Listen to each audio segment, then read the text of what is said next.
Hello, everyone. This is another episode of Mitsubishi Electric Factory Automation podcast. As you can see, in a different scenery than usual. So we are using this opportunity to talk more about use cases of AI. Because we believe there is a lot of noise in the media space and so on around how AI is used in different industries, but especially in manufacturing.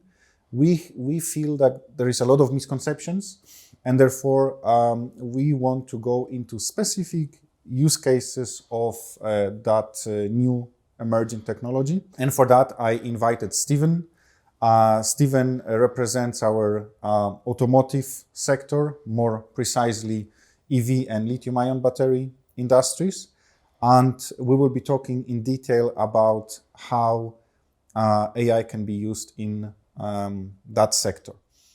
Today, we will focus on a very specific use case, which is welding.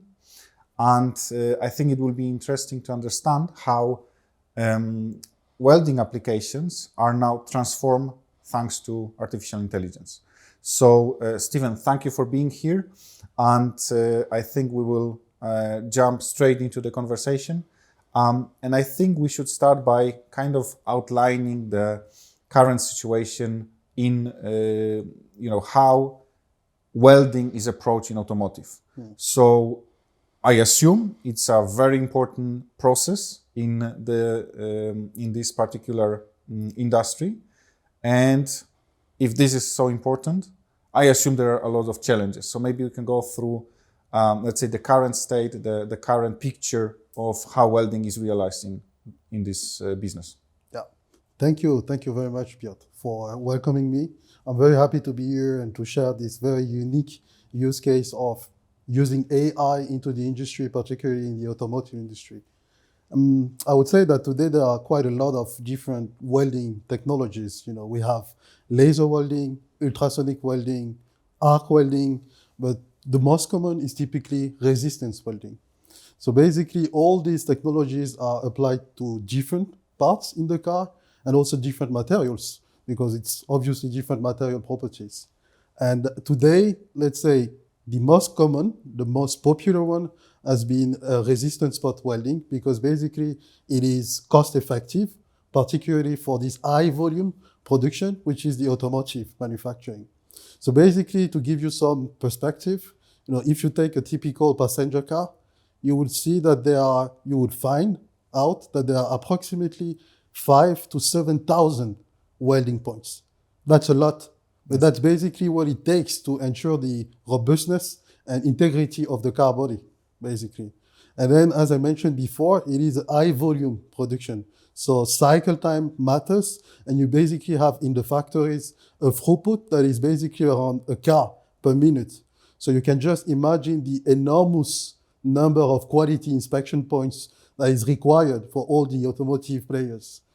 So at the end of the day, if you look at the current trend, so of what the typical car makers are kind of doing in the production lines, so they are basically checking only 4 to 5% of the spots of the points, because that's the only thing that is, let's say, feasible from, let's say, the manual perspective. So, they're kind of taking a calculated risk, projecting the overall quality of their process only by inspecting this small batch, which is like 4 to 5% of the whole manufacturing thing.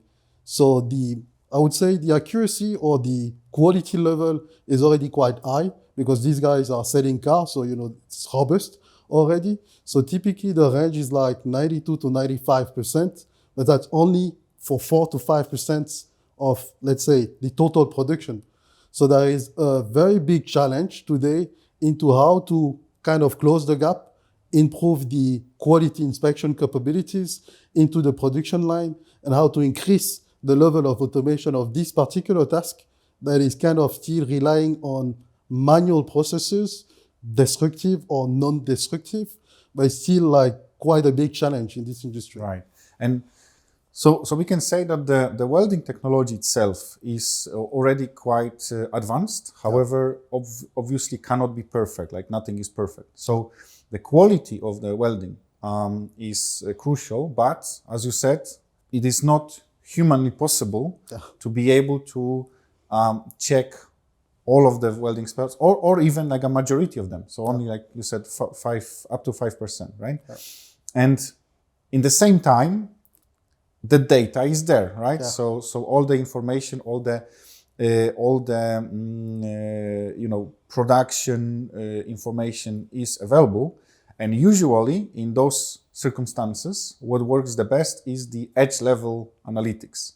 And when we say edge level analytics, is basically analyzing the data, being as close to the production process as possible. Yeah. So how does this transform quality inspection in welding in case of those applications you are talking about? Yeah. I mean, to give you a concrete example, I've been working with a lot of welding experts. So basically these guys looking at welding curves, welding data set, the experienced people can tell right away what is a good point or what is not a good point. But this is something that they're only doing post-production. So as you mentioned, the challenge is to move this experience, to automate this experience into something that can be deployed on the production line. And this is where AI really comes in, learning from the experience of the skilled workforce and then transferring that knowledge to the AI that can be then deployed on the production line. And as you mentioned, the data is already here. So they are actually already the factories have been running for more than decades already. Exactly. So this is consistent historical data that can kind of power the AI that can be then deployed on the production line. Except that, as I mentioned before, the checks that the expert is doing, it's basically post-production. So it's basically too late because the defects have already occurred. While moving it to AI would mean that we can deploy it in real time. So while the defects are occurring, we can detect them, and then it's automated, so working like 100% of the time, and then 24/7, basically. That's the perfect use case. But maybe we can talk about how does it work in practice. So we have the data, clearly. We have quite advanced production lines that are already realizing a solid welding process. How then would you be implementing this approach? Yeah, I would say that, when we started to work on this particular project, we didn't have any, let's say, guarantee of success. So it was pretty much a gamble, but we actually started from the principle of saying that is, if you have always perfect process parameters, your quality is always going to be good. But then if you find some defects in the production lines without external factors, of course, it probably means that you could see something, a change in the pattern of all the input parameters. And this is where AI comes in, because then we can learn again, identify the patterns, extract really the unique features that can determine what is a good welding point and what is not a good welding point. Right. And so this already shows like a couple of things where this edge level AI implementation comes in, right? So one thing is finding those correlations. Yeah. Second is trying to replicate the knowledge of experienced people.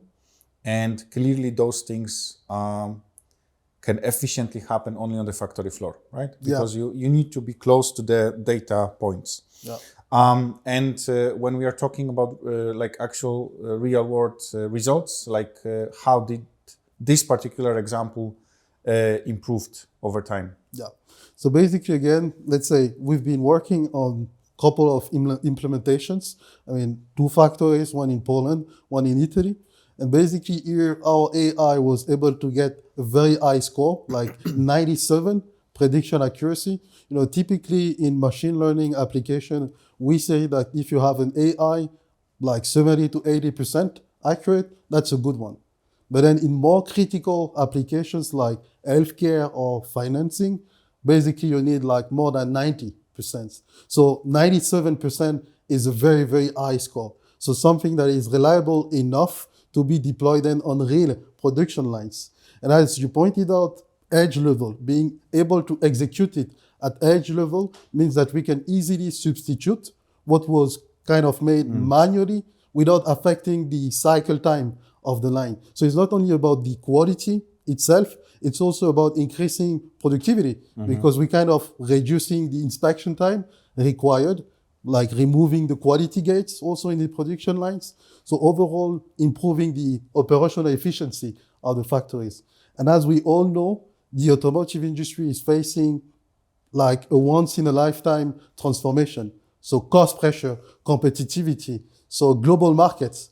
So basically all these guys, all these players, they're kind of forced to find ways to enhance the existing asset to really, like boost the productivity based on digital manufacturing. What you're saying is that essentially having this type of technology on the factory floor is kind of assuring those improvements will happen because you are not really affecting the process itself, right? So it's still 1 car per minute, let's say, exactly. and you are still able to achieve that kind of efficiency, improving the quality control, basically, right? So that's quite interesting.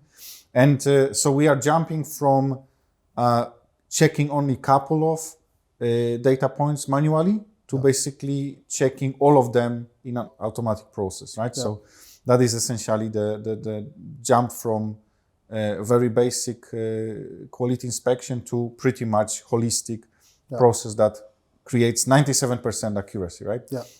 Okay. So that is a very interesting result, I would say. But I think that many people might be concerned about the implementation process because I can imagine the production process itself is complicated. Obviously, you cannot stop machines that often because they have to produce at the full capacity. And then you want to add this quite advanced analytics to the whole equation. So how would you recommend manufacturers do that? So usually we're starting from evaluating what is like the digital manufacturing maturity of the factory, because we see that even within the same corporation, the same automotive groups, different plants have different maturities when it comes to digital manufacturing. So some are already collecting historical data, so providing the data sets to go into the AI creation phase. But in some cases, you have to kind of start from several steps beforehand, collecting the data, visualizing the data before going into the optimization. So it's very crucial to build this roadmap with the customer, because this is where we can have a clear, let's say, return on investment strategy, so that, we don't go like, eating the elephant without having actually planned for the few steps to get there. So we're actually then relying on the universal connectivity of our software to not only collect the data, in such case, from the IoT-enabled products that you would find in greenfield factories, but also leveraging data collection from the brownfield installations. So factories that have been there for 15 years, 20 years, and then, equipment that are not as connected as the new generation of devices. So we can actually support the customers through the whole journey from collecting the data into then the implementation of the AI.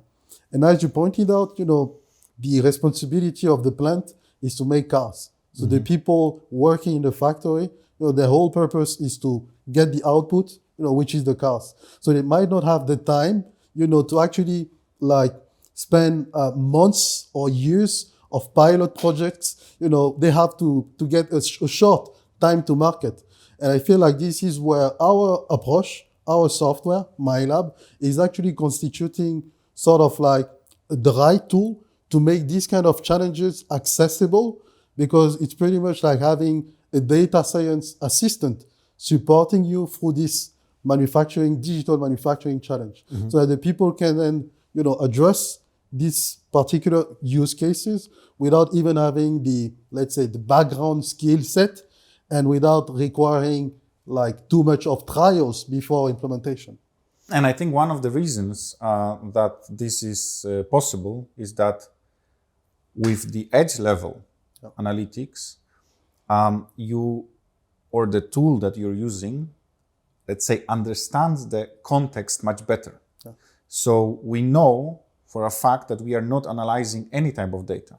We are analyzing welding data, and the context is already there. So the tool can help you through the process of, let's say, making any sense of the data, right? So I think that's another reason why the edge level might be superior in this type of applications. But maybe this might already sound a little bit abstract. So how then this works in practical, let's say, technical implementation? So you mentioned MaiLab, a tool that helps you to make sense of the data, analyze it, and so on. It is placed near the production process. That is what we already know. And it collects, or it can use the historical data. This is already we know. But how does it happen actually? So basically what we are kind of collecting, or let me even start from a concrete example that we've been working on. We actually started from collecting data over a couple of weeks of productions.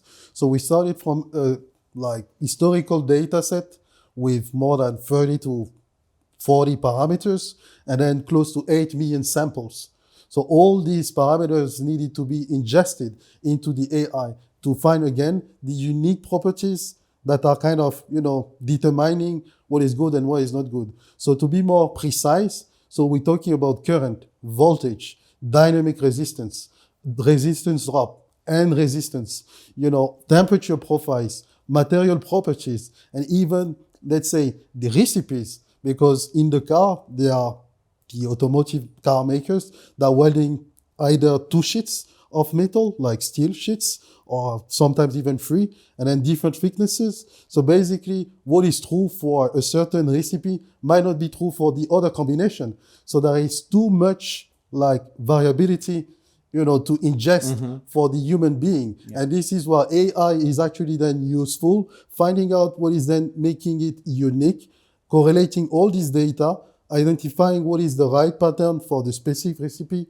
and then determining what will be then the diagnosis rules that can tell apart basically the good point from the bad point.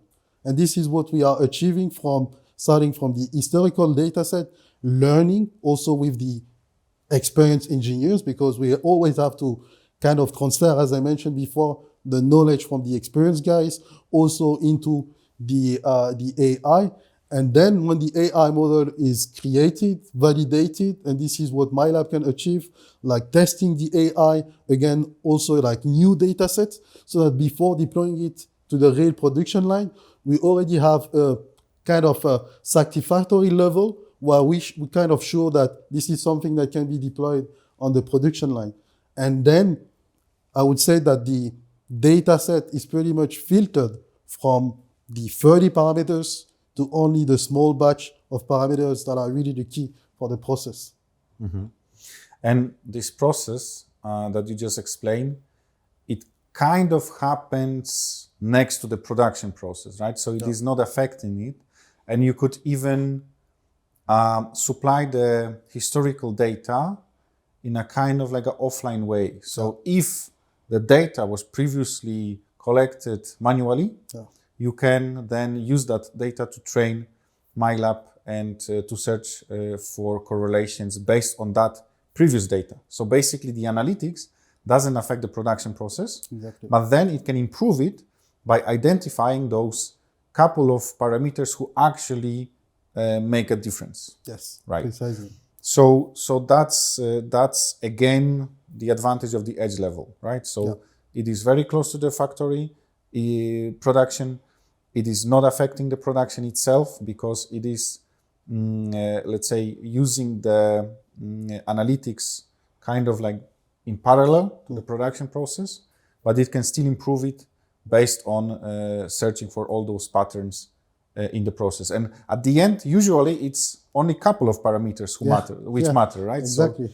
So it's always interesting also to show the conclusions to the customers, because they kind of, select or collect all the parameters from the machine, but basically they can even optimize the data collection strategy only collecting or uploading to the cloud, for example, only the few parameters that really matter, Right. instead of systematically collecting everything. So there are a lot of conclusions, or we're actually making an impact on a lot of a lot of aspects into the factories. Yeah. All right. Let's then talk about the business potential of this. Even looking at those numbers and not even being an expert, right? Going from 5% of, let's say, points that you're able to check up to 100% with 97% accuracy. This is a huge deal. That is no question about it. But how about the ROI of this kind of solution? So how fast manufacturers can achieve return on investment installing this kind of edge level analytics? Yeah.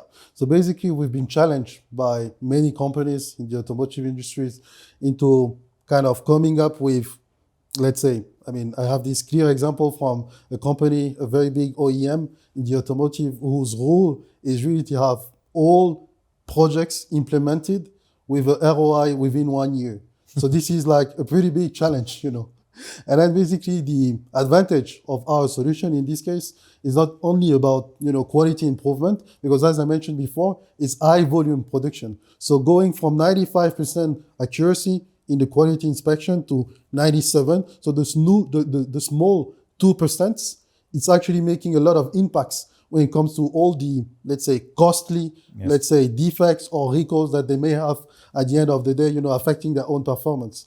As I mentioned before, there is also productivity, because removing the quality gates, reducing the inspection time means that with the same assets, you can produce more cars at the end of the day, because you're spending less time inspecting, so you're also spending less inspection stations, basically. So productivity is also boosted. But it's not only about that. There is also, let's say, other conclusions, which we didn't even expect beforehand, which is like by observing, how the process quality is drifting, you can actually tell that there is early changes in the whole, let's say, behavior of the machines, which can be kind of the symptoms of potential future machine failure. So we're also opening the path to predictive maintenance, addressing also how to make the assets much more available, because if you avoid the failure, then we can again keep producing, so boosting further the productivity of the lines. And then there are also some, let's say, human factors, because what we see is also that there is, let's say, a scarcity in the skilled laborers, because basically the experienced engineers are going to retire, doesn't find any replacement from the new generation. They don't have the same, let's say, aggregated or consolidated experience. So automating this knowledge, transferring it from the experienced guy to the AI is actually one of the way to also kind of improve or to solve the challenge of labor scarcity. Or future-proof the factory. Exactly. And we can even use, let's say, the conclusions or the results of the AI to train the newcomers, because then the AI will be able to train the new employees, the novices, so what is good or what is not good.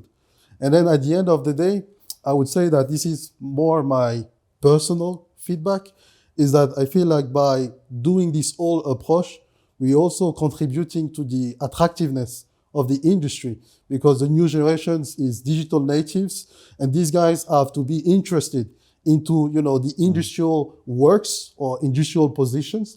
And I think that the more we digitalize then automotive or industry in general, then the more we can get this new workforce, kind of motivated to get on board. Yeah, I was going to mention that, the welding use case is only like a one potential implementation. You already mentioned at least two more, which is the knowledge retention process and the predictive maintenance. Obviously, there are more. So you believe that even with the welding process, the ROI in 1 year can be achieved? Yes, definitely. Yeah. So, and that's only one process. Yeah, right? that's only one process.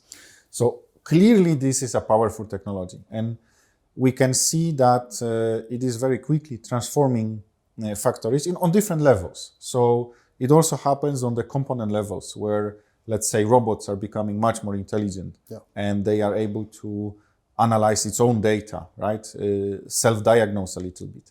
And then you have the edge level where the tools like MaiLab, they allow you to, let's say, make sense of data without even having that much knowledge. In data science.